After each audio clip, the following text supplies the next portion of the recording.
নোয়াখালীতে প্রথমবারের মতো পরীক্ষামূলকভাবে কাশ্মীরি আপেল কুল চাষ করে সফলতা পেয়েছে চাষিরা।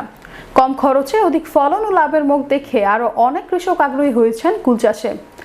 নোয়াখালী থেকে নুরুন্নবী নবীনের পাঠানো তথ্য ও ছবিতে বিস্তারিত দেখুন ডেস্ক রিপোর্টে। বাগানের চারদিকে তাকালে শুধু বড়ই আর বড়ই। 4 থেকে 6 ফুট উচ্চতার এক একটি গাছ, ছোট থেকে বড় প্রতিটি গাছের ডাল বড়ইয়ের ভারে ঝুঁকে পড়েছে। পরিপক্ক বড়ইগুলো দেখতে লাল আপেলের মতো। বড়ইয়ের এই বাগান গড়ে তুলেছেন নোয়াখালীর উপকূলীয় উপজেলার সুবর্ণচরের চর জুবলি ইউনিয়নের কৃষকরা। দেখতে আপেলের মতো সুন্দর আর স্বাদে মিষ্টি প্রতিটি কুল 28 থেকে 30 গ্রাম ওজনের হয়ে থাকে।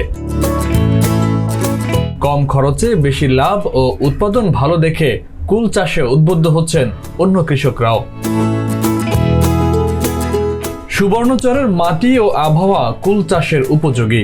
আবহাওয়া ভালো থাকায় এবং সঠিক পরিচর্যার কারণে কুলের ভালো ফলন হয়েছে। এ চাষে ঝুঁকি ও খরচ কম এবং লাভ বেশি। নিরাপদ ফসল উৎপাদনে বীজ, সার সহ প্রয়োজনীয় পরামর্শ দিয়ে যাচ্ছে কৃষি বিভাগ। সুবর্ণচর উপজেলা কৃষি কর্মকর্তা মোহাম্মদ হারুনুর রশিদ বলেন, কৃষি সম্প্রসারণ অধিদপ্তরের মাধ্যমে পরীক্ষামূলকভাবে প্রায় 5 একর জায়গায় কৃষকদেরকে উন্নত জাতের ফল উৎপাদন প্রদর্শনী দেওয়া হয়েছে। অল্প সময়ের ফসল মাত্র 8 মাসে আমরা সুবর্ণচর উপজেলায় কুল সংগ্রহ করার উপযোগী হয়েছে। এই উৎপাদিত কুল সুবর্ণচর উপজেলার গণ্ডি পেরিয়ে চমনি পাইকারি বাজার সহ দেশে বিভিন্ন জায়গায় সরবরাহ করা হচ্ছে।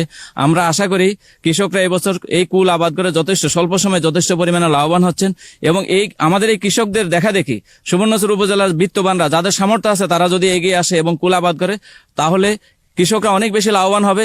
বিশেষ করে আমাদের দেশে যে ফলের যে চাহিদা আছে, সুবর্ণচর উপজেলা থেকেই আমরা যথেষ্ট পরিমাণে বা পর্যাপ্ত পরিমাণে ফল সরবরাহ করে সেই চাহিদা পূরণ করতে পারবো।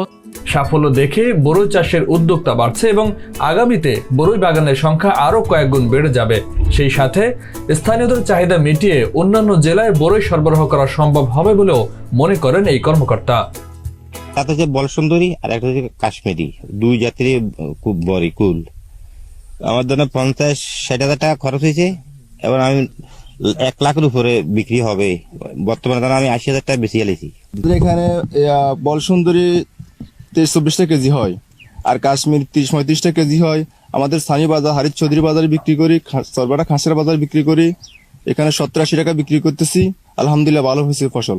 সুবর্ণচর উপজেলায় প্রথম বলসুন্দরী কাশ্মীরি কুলটা চাষ করা হয়েছে।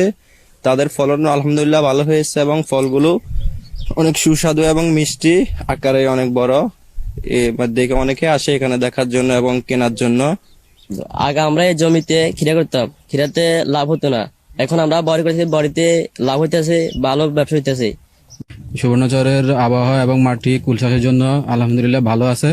কৃষকরা চাষ করে লাভবান হবে এবং মোটামুটি ফলন ভালো হয়েছে। আমরা মাঠ পর্যায়ে থেকে কৃষকদেরকে সার্বিকভাবে পরামর্শ প্রদান করতেছি। সরকারি সহযোগিতার এই ধারাবাহিকতা অব্যাহত থাকুক, হাসি ফুটুক কৃষকদের মুখে, এমনটাই চাওয়া সকলের।